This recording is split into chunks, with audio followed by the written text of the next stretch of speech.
A todos, sejam todos muito bem-vindos ao nosso estudo. Vamos dar continuidade ao nosso estudo sobre a República de Platão.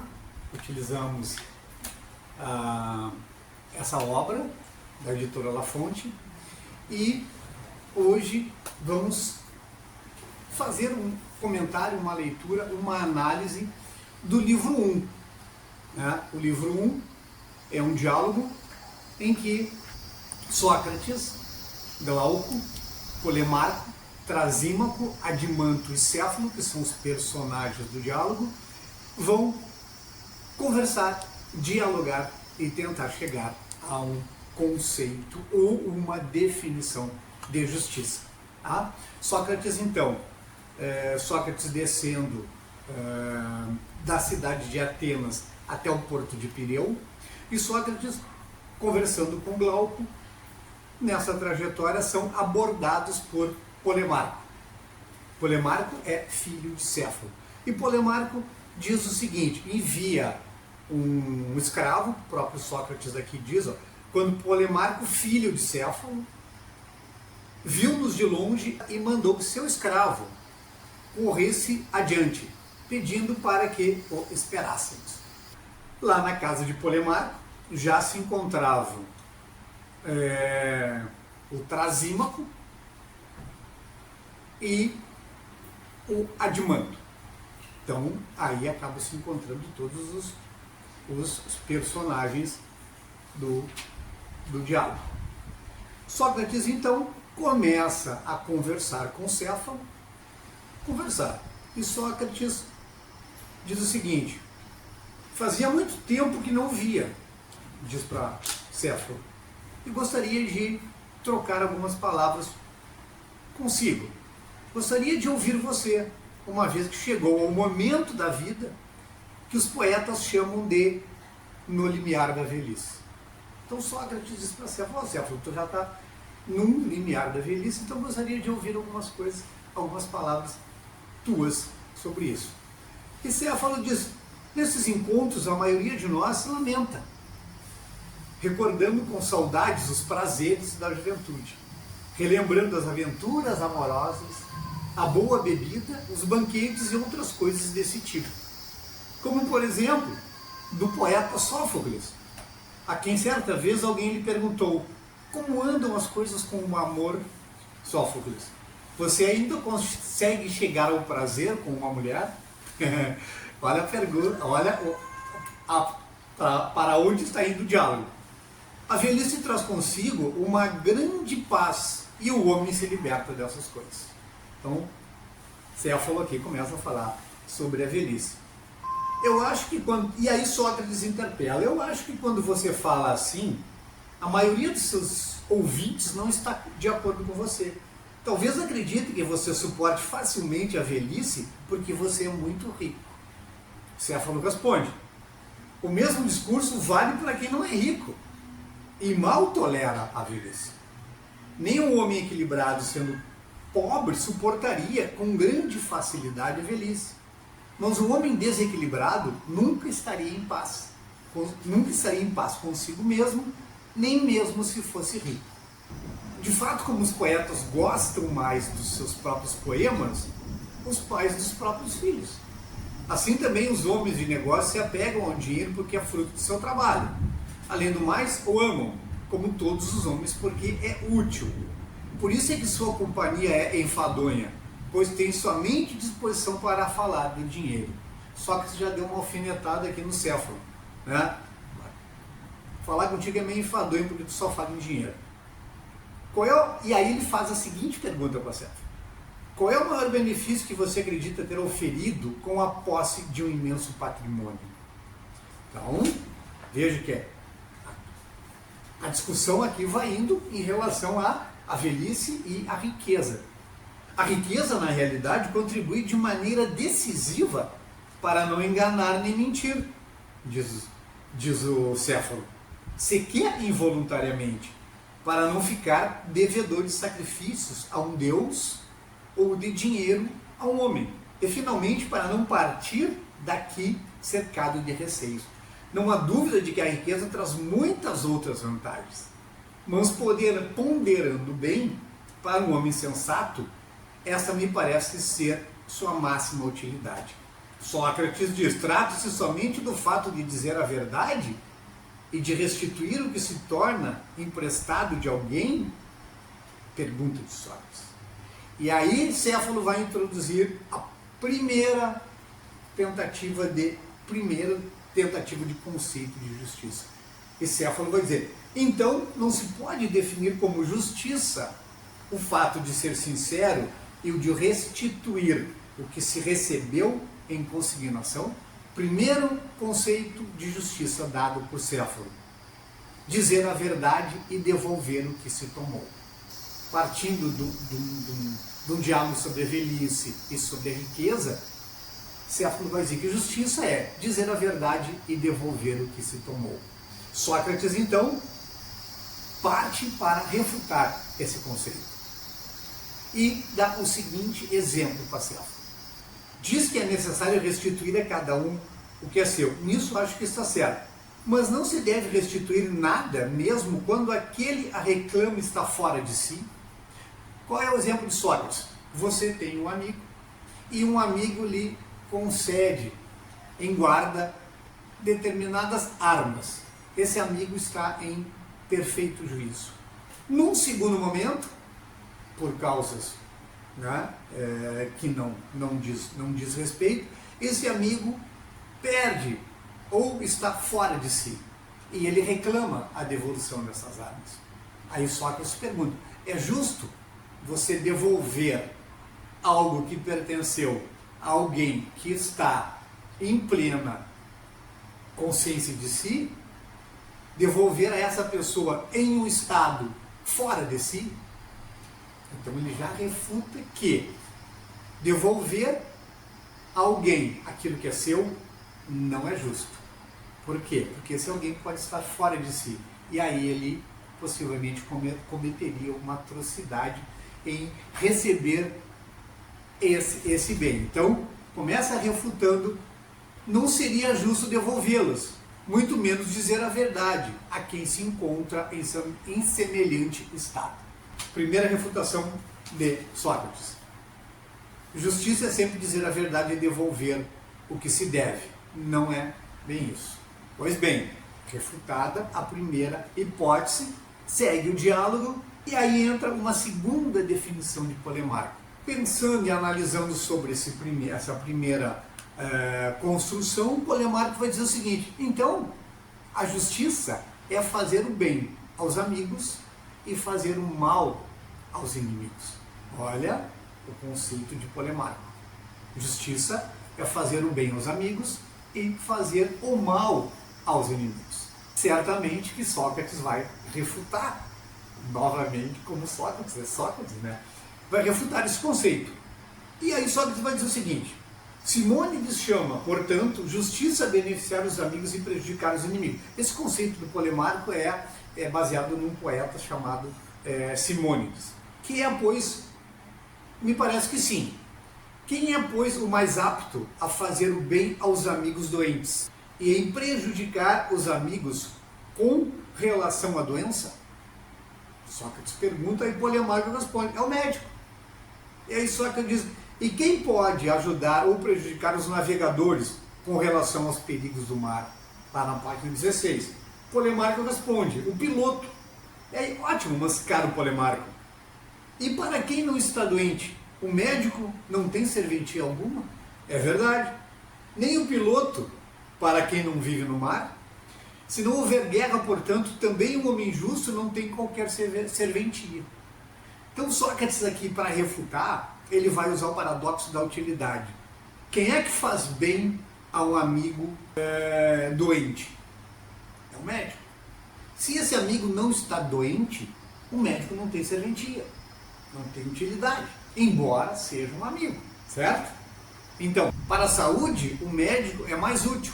Para navegar, o piloto é mais útil. Em tudo ou mais, para cada coisa, a justiça é inútil, ele vai dizer, quando nos utilizamos dela, sendo útil apenas quando não nos servimos. Então o que ele quer dizer? Ele quer dizer que A justiça aqui, para quem não está doente, não teria utilidade, que seria a função do médico. Então ele começa a retirar o conceito de que fazer o bem, que a justiça seria fazer o bem ao amigo e mal aos inimigos, porque a lógica é que o homem justo é mais hábil. E não seria ele também, por essa mesma habilidade, capaz de não fazer? Então, e prejudicar alguém, ou seja, fazer mal ao inimigo, também ele refuta. Porque a justiça não pode gerar o mal. Veja, a justiça não pode ser inútil e a justiça não pode gerar o mal. Não pode ser inútil no primeiro exemplo, da questão da saúde, da questão do piloto, e não pode fazer o mal. Aí ele pergunta, prejudicar um cavalo, né, o exemplo que ele dá, o torna um cavalo pior com relação à virtude dos cavalos? Então, fazer o mal ao inimigo vai tornar esse inimigo pior, e esse não seria o objeto nem a essência da justiça. E aí chega na seguinte conclusão: a função do homem justo não pode ser de tornar os outros mais injustos através do mal. Fazer o mal a qualquer pessoa, seja amigo ou inimigo, é contrário à própria essência da justiça. Então, portanto, acrescentar a ideia de justo, alguma coisa que não tínhamos dito antes, quando afirmamos que é justo fazer o bem ao amigo e fazer o mal ao inimigo, deveríamos, portanto, acrescentar que é justo fazer o bem a um amigo que seja efetivamente bom, e fazer o mal ao inimigo que seja efetivamente mal. Veja a pergunta de Sócrates. Então chega a seguinte conclusão: fazer mal não é ação de um homem justo, qual seja um amigo ou a qualquer outra pessoa, porque o homem justo não faz o mal. O mal não é consonante com a justiça. Então aqui Sócrates refuta a segunda ideia de justiça, fazer o bem aos amigos e o mal aos inimigos. Quem estava lá no diálogo, quieto, até o momento, impaciente, é Trasímaco. Trasímaco é um sofista e ele considera aquela conversa vazia, infrutífera, e lança uma nova versão, uma nova ideia. E, ferozmente, Trasímaco interpela os participantes. Aí Sócrates diz assim: Trasímaco, enquanto falávamos, esteve por várias vezes pronto para intervir na discussão. Página 22. Havia sido impedido por seus amigos, a seu lado, ansiosos para acompanhar o debate até o fim. Quando, porém, depois de minha última observação, interrompe-nos a discussão, ele não se conteve mais, se encolheu todo como uma fera e se lançou sobre nós, como se fosse nos dilacerar. Então Trasímaco já estava aqui enlouquecido com aquele diálogo, e ele intervém. Eu e Polemarco ficamos tomados de pânico de Sócrates. Ele, porém, dirigindo-se a nós, disse: por que, Sócrates, vocês se delongam em coisas tão insensatas? Por que vocês se deleitam em fazer o papel de nécio, estúpido, um para o outro? Se você realmente quer saber o que é a justiça, não deve se limitar a fazer perguntas, nem se vangloriar de saber rebater as respostas. Porque você pode perceber que perguntar é mais fácil do que responder. Em lugar disso, tente responder você mesmo e tente expressar sua definição de justiça. Então Trasímaco diz o seguinte: Sócrates, tu só pergunta.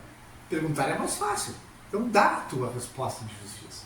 E aí continua o diálogo e Sócrates diz que eu aprendo com os outros, é verdade, Trasímaco, mas não sei como você pode dizer que eu não demonstre reconhecimento. Eu os pago como posso, tecendo-lhes elogios, porquanto não tenho dinheiro, mas com quanto entusiasmo eu elogio a quem me parece que fala bem.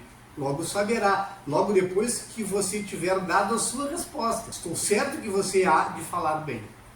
Então Sócrates, para um pouquinho, não, Mas quem fala bem aqui é tu. Então, Trasímaco traz a tua contribuição e o teu conceito de justiça. Escuta, pois, diz Trasímaco, afirma que a justiça não é outra coisa, senão o interesse do mais forte. Então, por que você não me elogia? Certamente não quererá fazê-lo. Estão se bicando aqui os dois. Então, conceito de justiça de Trasímaco é a lei do mais forte. Cada governo faz suas leis em seu próprio interesse, diz Trasímaco. A democracia institui leis democráticas. A tirania emana as leis tirânicas e os demais do mesmo jeito. Uma vez estabelecidas as leis, os governantes proclamam justo para seus súditos o que convém a eles e punem os transgressores como violadores da lei da justiça. Pretendo, portanto, dizer, meu caro, que em todos os estados a justiça é sempre o interesse do poder constituído, e esse tem tal força que, ao que parece, a justiça sempre e em qualquer lugar a mesma coisa, isto é, o interesse do mais forte. Para Trasímaco, então, justiça é simplesmente o nome que os governantes, os mais fortes, dão às leis que criam em seu próprio benefício. Ser justo, portanto, é ser um súdito obediente aos interesses de quem manda. Então, Trasímaco traz aqui uma ideia bem diferente de justiça, sendo a lei do mais forte, e quem é justo, e justo é aquele que obedece à lei do mais forte. Pois bem, Sócrates vai novamente intervir e buscar refutar essa ideia de Trasímaco. E um ponto fundamental que Sócrates vai trazer é que o governante erra. O governante pode errar. Eu, no entanto, achava que você queria dizer isso, mesmo admitindo que os governantes não são infalíveis e até possam errar em algumas coisas. Então, Sócrates já dispara um pouquinho. Essa tese não sustenta porque o governante nem sempre está certo. Ele erra. E errando, ele não é justo. E aí Trasímaco vai dizer, Sócrates, nas discussões você é mesmo um psicofanta. Psicofanta é um mentiroso, um embusteiro. Por acaso você considera médico aquele que erra com relação aos doentes, precisamente enquanto erra? Ou matemático aquele que erra os cálculos, exatamente enquanto erra, em virtude de seu próprio erro? Mas cada um deles, na medida em que é tal qual nós o definimos, não erra nunca. Então veja, Trasímaco aqui vai sustentar que o governante não erra.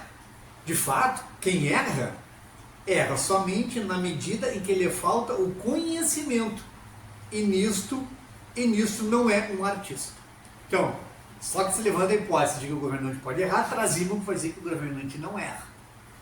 Se erra, ele erra por ignorância. Então o que ele quer dizer? Que ele não erra por interesse, por, vamos dizer, por vontade de errar. E aí Sócrates vai muito bem, Trasímaco. Você acha que eu faço o papel de psicofanta? Faço o papel de mentiroso, de traidor? E aí continua o diálogo. A medicina, portanto, não tem por finalidade o interesse da medicina, mas do corpo? Pergunta Sócrates. Sim, diz Trasímaco. E a hípica não cuida do interesse da hípica? Não cuida do interesse da hípica, mas do interesse dos cavalos? Parece que sim. Então, nenhuma ciência de Sócrates procura e prescreve o interesse do mais forte. Está na página 31. Mas aquele do mais fraco, de quem está numa posição de subordinação em relação a ela. Então Sócrates vai levantar a ideia de que o interesse tanto da ciência quanto aqui do governante não é em relação ao governante, é em relação ao governado. Por exemplo, a medicina vai buscar o interesse daquele que está sendo atendido e não o interesse do médico, certo?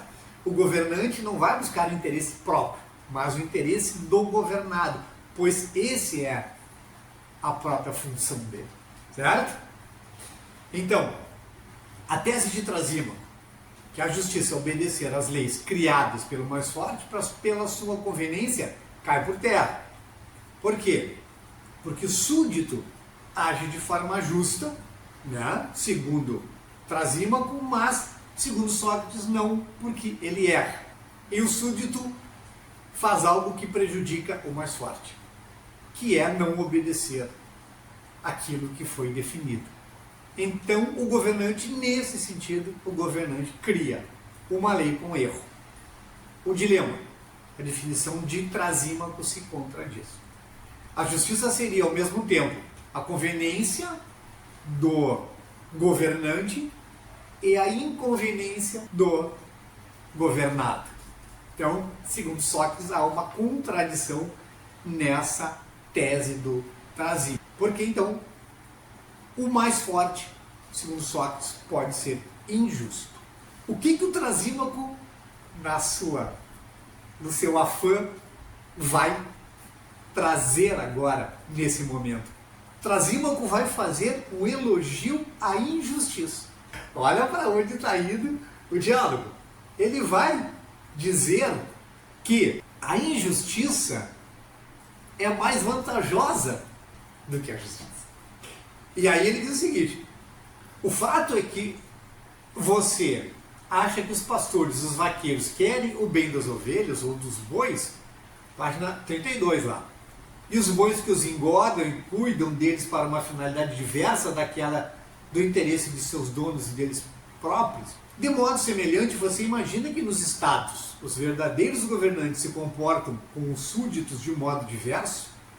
De como se comportaria alguém com as ovelhas e dia e noite não pensam em outra coisa senão em tirar deles um proveito pessoal? Embora tão avançado no conhecimento do justo e da justiça, do injusto e da injustiça, você ainda ignora que a justiça e o justo, na realidade, não nos pertencem, porque constituem o interesse do mais forte que comanda, diz Trasímaco. Os súditos fazem o interesse do mais forte, e ao servi-lo, o tornam feliz, mas para eles mesmos não tiram a menor vantagem. Estultíssimo Sócrates, perceba que, em qualquer circunstância, o homem justo leva o pior no confronto com quem é injusto. O que o Trasímaco está querendo dizer?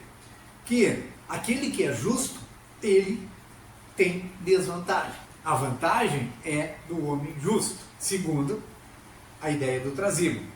Por quê? Nos negócios públicos, quando é necessário pagar impostos, de igual modo o homem justo paga mais e o injusto paga menos. Então, o homem justo que paga mais tem desvantagem por ser justo. E aí segue aqui o Trasímaco fazendo um elogio à injustiça, dizendo que a injustiça é vantajosa. Isso porque se condena a injustiça não pelo temor de cometê-la, mas pelo medo de ter de sofrê-la.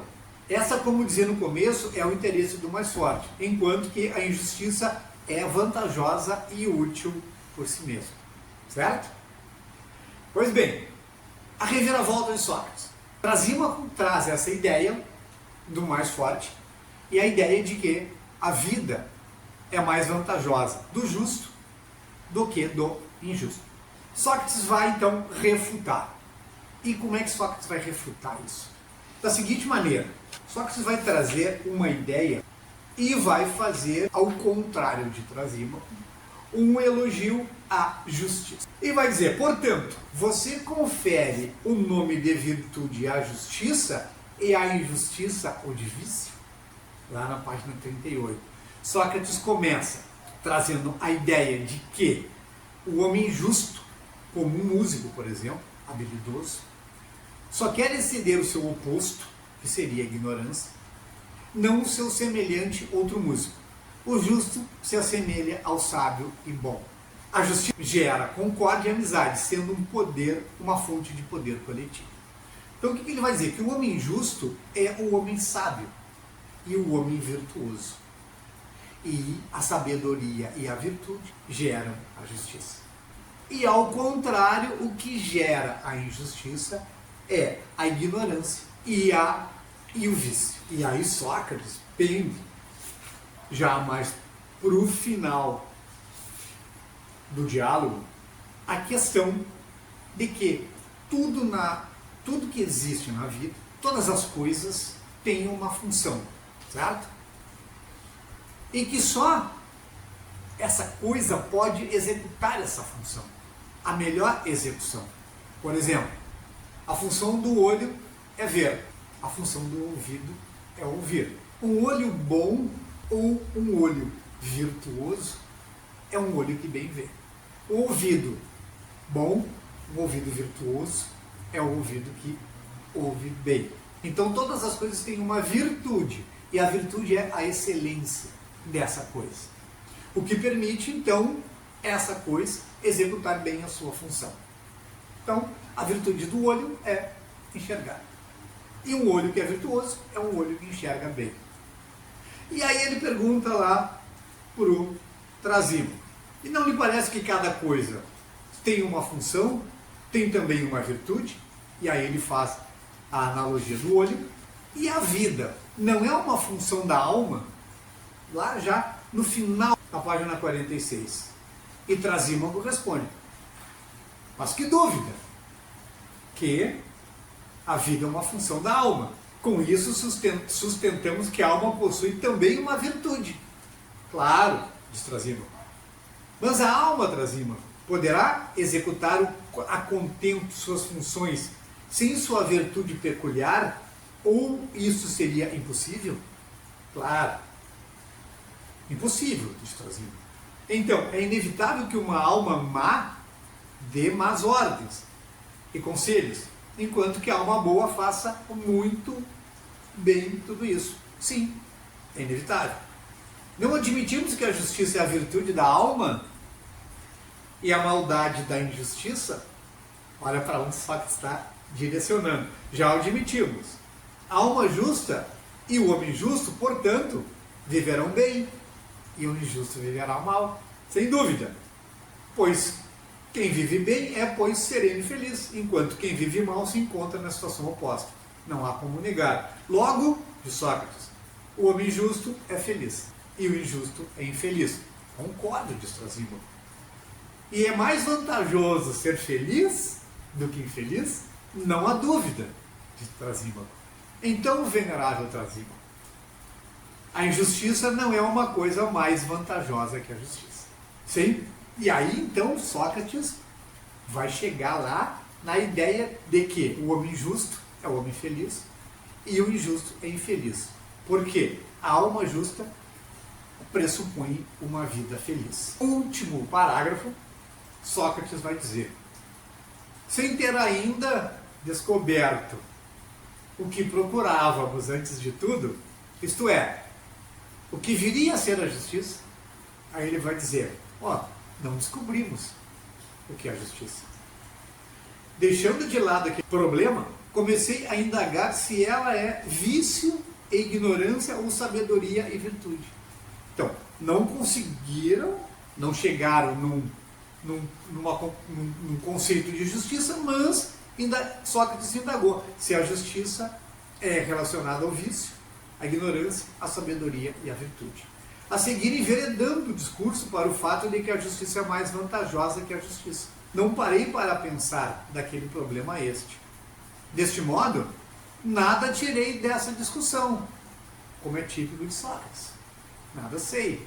De fato, ignorando o que seja a justiça, não vou poder seguramente descobrir se é uma virtude ou não, e se é infeliz ou feliz quem a possui.